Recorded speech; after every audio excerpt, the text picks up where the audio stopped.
Bonjour ou bonsoir, tout dépend à quelle heure vous écoutez ce podcast de l'ODJ Média. Notre chroniqueur de l'ODJ, Afid Fassifiri, partage son avis et ses réflexions dans un article qu'il a intitulé « Le voile lui va très bien à Noël à Benzina ». Alors écoutons-le dans ce podcast. L'auteur démarre son article ainsi. Que cela plaise ou non, le voile lui va très bien à Nouella Benzina, notre valeureuse lionne de l'équipe du Maroc féminine de football. Sexisme au Maroc, islamophobie et racisme en France. Alors que la défaite des Lionnes de l'Atlas par 6-0 contre l'Allemagne avait suscité une vague de commentaires très sexistes, machistes et misogynes injustes, injustifiés et surtout indignes, il est à souhaiter que les médias et les radios, en quête d'audimat, qui n'ont pas hésité à prêter le flanc à cette déferlante populiste insultante pour la femme marocaine, seront sanctionnés par les instances compétentes. Sinon, du côté de certaines chaînes françaises, on a eu droit à des commentaires islamophobes et racistes. Nouella Benzina est entrée, qu'on le veuille ou non, que cela plaise ou pas, dans l'histoire de la Coupe du monde de football féminin lors de la victoire historique du Maroc contre la Corée du Sud. Elle est ainsi la première joueuse voilée à jouer un match de Coupe du monde. Sauf que cela n'a évidemment pas plu à certains milieux qui auraient dû avoir le tact de respecter la décision de la FIFA qui a bien autorisé la joueuse de l'équipe du Maroc à porter le voile lors de cette Coupe du monde qui se tient en Australie et en Nouvelle-Zélande. L'auteur poursuit son article ainsi. Flagrant délit d'islamophobie. Inadmissible. Insupportable. Invraisemblable. CNews a été ainsi pris en flagrant délit d'islamophobie contre la Marocaine Nouella Benzina. Et la lionne de l'Atlas avait été critiquée, dimanche, sur le plateau télé de la chaîne française. Bon, la cause est entendue et pour notre part on soutient notre valeureuse joueuse, comme on encourage toute jeune femme voilée, qui pratique un sport de haut niveau. Franchement, si vous voulez mon avis, le voile lui va très bien à Nouella et il n'y a aucune raison pour qu'elle soit stigmatisée ou mise à l'index par certains médias français, et pas tous fort heureusement. Sur le Figaro par contre, on a pu lire « En autorisant le hijab, les instances du football se rendent complices de la soumission des femmes », écrit publié de la part d'un essayiste laïque Nahem Bestanji, qui estime que le linceul du féminisme se fait dans le sens du voile. Rien que cela. Mais il oublie que sa dictature de laïcité n'a pas à imposer de normes culturelles, féministes, humanistes ou autres ni aux joueuses et encore moins à la FIFA. Et surtout, nous autres Marocains, Africains, Arabes et musulmans, nous n'avons aucune leçon à recevoir de qui que ce soit. Et puis, il pourrait surtout garder ses commentaires pour la France et s'occuper de l'équipe des Bleus et nous laisser lui et ses confrères et consoeurs le soin, le loisir et la liberté de commenter les faits, gestes et autres tenues de nos lionnes. S'il s'agissait au moins de la Coupe de France ou de la Ligue 1, on pourrait faire semblant de comprendre le désarroi, la détresse et la haine de ces gens-là.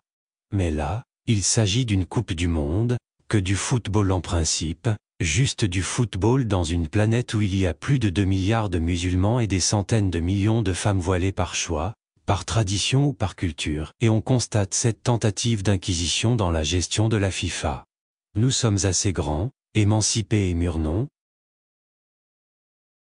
L'auteur précise ainsi. Et puis, lui, Éric Zemmour, Bernard-Henri Lévy et les autres présumés penseurs de la République ou préposés à la défense des valeurs islamophobes de la France, ont-ils déjà écrit des essais sur les milliers de femmes, objets et esclaves sexuels, qui passent leur journée et leur nuit presque nues au bois de Boulogne, en plein cœur de Paris.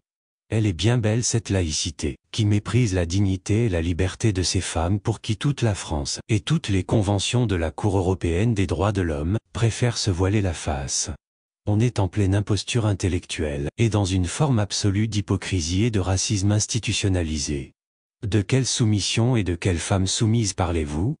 Toutes ces attaques à répétition contre tout ce qui ressemble, de loin ou de près, à la culture islamique, sont devenues fatigantes à la longue et il y en a franchement ras-le-bol de ces ignorants qui se réfugient en France et qui se font passer pour des experts et des militants des droits de l'homme et de la femme pour faire dans la mode de Paris et qui publient de temps à autre des essais dans le sens qui dénigrent le voile, l'islam, les musulmanes, le Coran et le prophète Mohammed.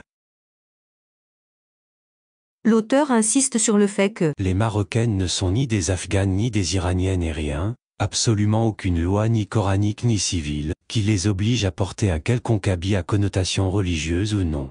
Il s'agit d'un droit qui relève de la liberté de conscience, et nous n'avons besoin de la tutelle de personne et encore moins de commentaires haineux que la FIFA a autorisé la joueuse marocaine à porter le voile durant les rencontres des Lions de l'Atlas.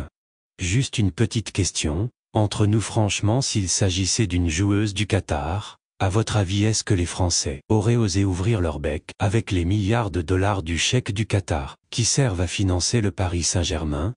Du côté de France 2, lors de la rencontre qui a vu l'Australie écraser le Canada, champion olympique en titre qui quitte ainsi la compétition dès le premier tour, on a entendu une commentatrice affirmer « Le Canada et l'Australie étaient les favoris de ce groupe, si seulement l'équipe du Nigeria n'était pas venue s'incruster. » Autrement dit, et c'est comme cela que ce commentaire a été ressenti sous nos cieux comme certainement ailleurs en Afrique et même en Europe, en Coupe du Monde, les groupes sont taillés sur mesure, pour que les équipes européennes et du nord du continent américain se qualifient, et ainsi les équipes d'Afrique et d'Asie ne doivent faire que de la figuration et accepter sportivement la hiérarchie de l'ordre établie par la domination des pays du Nord et accessoirement de leurs médias.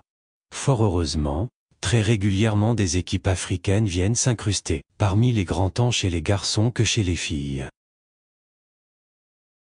L'auteur conclut son article ainsi. Et un très grand bravo aux équipes du Nigeria et d'Afrique du Sud qui se sont qualifiées pour les huitièmes avec un grand espoir pour le football africain de les voir en quart de finale.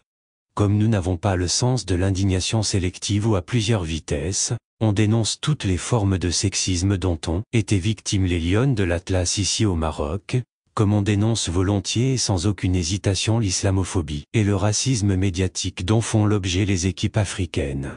Franchement, dans quel monde vit-on? Rédigé par Hafid Fassifiri, élu par l'intelligence artificielle de l'ODJ Media. Merci d'avoir écouté ce podcast de l'ODJ Media, ce bouquet de supports numériques, portail, magazine mensuel connecté, web radio et web TV. N'oubliez pas de télécharger notre application l'ODJ Mobile sur Play Store et de vous abonner à notre chaîne YouTube l'ODJ TV. Vous pouvez, aussi, nous suivre sur nos réseaux sociaux, Instagram, Facebook, TikTok, LinkedIn et Twitter. Ou encore, vous inscrire sur notre newsletter quotidienne à partir du portail l'odj.ma. Alors, on se dit au prochain podcast de nos chroniqueurs de l'ODJ. Et à très bientôt, si et seulement si vous le voulez bien.